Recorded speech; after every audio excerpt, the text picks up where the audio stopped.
मैं बता, अगर आज दानिश भाई जिंदा रहते थे ना, किसी का नाम ही नहीं रहता था भाई। मतलब वो अलग ही लेवल का बंदा था, सोशल मीडिया इन्फ्लुएंसरिंग। एबर जेनेरेशन पिला तो पढ़िया प्रति बहुत ध्यान दौरान आउ इठी बस मोबाइल देखुची मु जाननी मो फ्यूचर कौन हम मो पिला छुआ जो हे मत कौ नजर देखिए ना छाड़ आज मोबाइल बंद मोबाइल बोले कि ना आज पढ़ा प्रति ध्यान देवी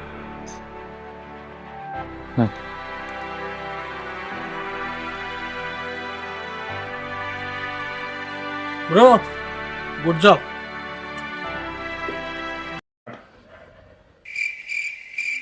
अरे से कौन ही गला छाड़ब तू आम चैप्टर करे। अरे बेसी गुड्डो हेलानी रे बतीर बतीर I'm gonna smoke a the ganja until I go blind.